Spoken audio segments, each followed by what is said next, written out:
Greetings, this is Bob Thompson with the Salt Lake County Flood Control Engineering Watershed Planning and Restoration Program. I'm here to update the Snowpack presentation for June 6th, 2023. The snowpack as of June 6th is significant in most of the measured basins throughout the state of Utah. These numbers start to get a little crazy this time of year because most of these basins don't have snow normally this time of year. So averages don't work out so well, but there's still some basins that have snow. The ones that no longer report any sort of color coding on the chart here, that just means that the SNOTEL sites located in those basins no longer have measurable snowpack. So looking at the snowpack, there are the SNOTEL sites that still have measurable snowpack. Starting in the north end of the Salt Lake Valley, this is the Lookout Peak Station in Upper City Creek. Lookout Peak Station has less than 10 inches of snow water equivalent. Again, that is the measure of how much water is contained in the snowpack. You can see that that number has been decreasing throughout the month of May at this site. It's been a very consistent melt cycle, largely due to the weather patterns that we've been looking at.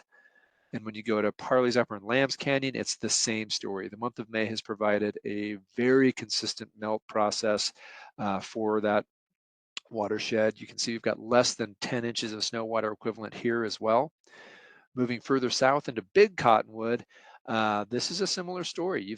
We've seen a significant amount of melt happen in the month of May. We really haven't seen any dramatic temperatures. It's largely just been consistently warm temperatures with afternoon thunder showers that have tempered that melt and kept it right around melting at 2 inches per day, which is very manageable.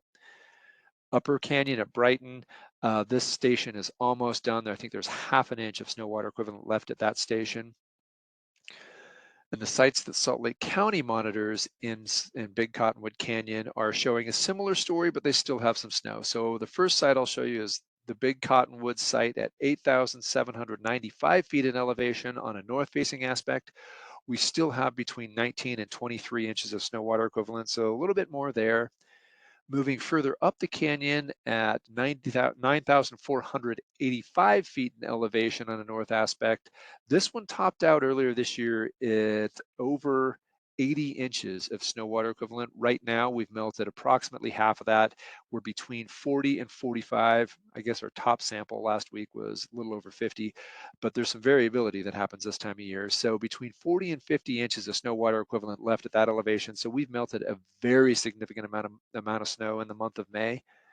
And at our topmost site at 10,300 feet in Big Cottonwood Canyon, we're right around 20 to 25 inches of snow water equivalent. Now, the soils that we were measuring under these snow course sites were incredibly wet. And what that tells us is the water is percolating down through the snowpack. It's saturating the soils. Some of it is entering the groundwater. Some of it is running off on the surface and entering the stream. So that's why we still see Big Cottonwood Creek at elevated levels.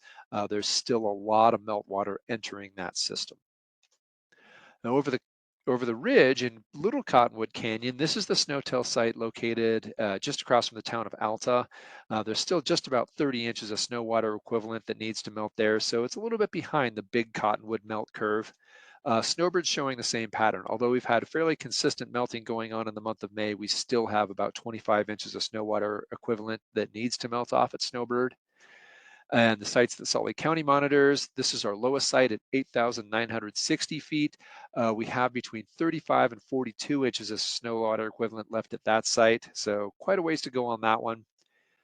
Up the canyon a little bit at 9,432 feet in elevation, we're still over 70 inches of snow water equivalent. So that's a tremendous amount of snow that still needs to melt.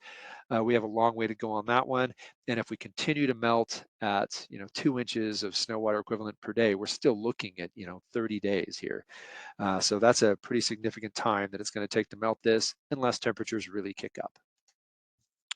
Little Cottonwood site number 3, this is at 10,385 feet in elevation, between 45 and 50 inches of snow water equivalent left there. And these soils really haven't become all that saturated yet, but the lower down the site number 2 and site number 1, those are both saturated. So that tells us Little Cottonwood is just kind of starting to enter that melt cycle, and we're starting to try to fill that groundwater reserve and possibly get some surface water runoff coming off these sites. So the question becomes, how is this snow going to melt? Is it going to melt all in one fell swoop? Are we going to have hot temperatures and sunny skies? And the answer is probably not. We have a forecast that continues to be somewhat wet. It's likely to be afternoon thunder showers that pop up and shade that snowpack. So we're probably going to continue that slow burn off of the snow exclusively through temperature. We're not going to get that direct solar radiation melt as long as these afternoon thunder showers keep popping up. And if we look further out, the monthly forecast is about the same. We're slated for above average precipitation for the month of June, but temperatures should be about on par with normal. So what this tells us is we can expect, at least for the time being, to continue that slow burn off of that snow, and it should continue to melt at similar rates. So we shouldn't really see the creeks jump up too much. They're going to continue that diurnal trend where they peak right around 9 or 10 in the evening, and then they'll reach their lower levels during the day. So the water has pretty much filled up most of our reservoirs. There's a little bit of capacity left in some of these reservoirs, but they're probably all going to finish this runoff season at capacity. And our largest lake of note is Utah Lake, and that one is at about 90% right now. It's just about a foot to compromise. That last foot's pretty tough to fill, so it might take a few minutes, but it's likely we're going to end up this season at capacity in Utah Lake as well.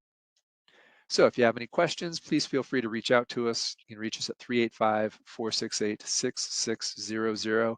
And I'd like to give a big thanks to our data partners, Central Utah Water Conservancy District, NOAA, NRCS, the Utah Division of Water Resources, and the Western Regional Climate Center. Thank you.